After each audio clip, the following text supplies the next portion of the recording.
சங்கரன் கோவில் 1000 ஆண்டுகள் பழமையான ஒரு மூதூரின் வரலாறு என்ற இந்த புத்தகத்தை நான் எழுதி சங்கரன்கோவில் நகரில் கடந்த ஆண்டு வெளியிட்டோம். இது குறித்து தினத்தந்தி நாளேடு புத்தக விமர்சனத்தில் தமிழ்நாட்டில் இவ்வளவு விரிவாக 650 வண்ணப்படங்களுடன் முழுக்க ஆர்ட் பேப்பரில் அச்சிடப்பட்டு ஒரு இதுபோல பிற நகரங்களின் வரலாறை எழுதுவதற்கு முன்னோடியாக இந்த புத்தகம் அமைந்திருக்கின்றது என்று குறிப்பிட்டிருக்கின்றது. இந்த அளவிற்கு தமிழகத்தில் நகர வரலாறு கொண்ட புத்தகம் வேறு எதுவும் இல்லை. ஏற்கனவே இருக்கின்ற புத்தகங்களில் சுருக்கமான குறிப்புகள் மட்டும்தான் இருக்கும், அதுவும் படங்கள் இருக்காது.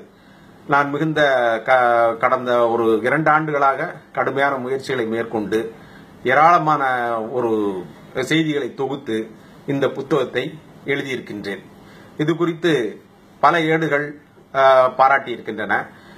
பல ஊர்களில் சேர்ந்தவர்கள் இந்த புத்தகத்தை வாங்கி இதே போல இப்பொழுது புத்தகத்தை அந்தந்த ஊர் வரலாறை எழுத தொடங்கி இருக்கின்றார்கள். தமிழகத்தில் அனைத்து நகரங்களின் வரலாறும் இப்பொழுது இந்த நூற்றாண்டில் புதிதாக எழுதப்பட வேண்டும். அதற்கு இந்த நூல் ஒரு முன்னோடி.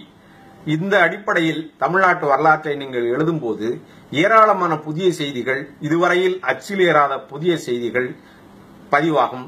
தமிழக வரலாறே திருத்தி எழுதப்படும். உங்கள் ஊர் வரலாறை நீங்கள் படித்திருக்கின்றீர்களா? அல்லது இல்லை என்றால் அந்த பணியை நீங்களே செய்யலாம். அதற்கு முன்னோடியாக சங்கரன்கோவில் வரலாறு நூலை படியுங்கள்.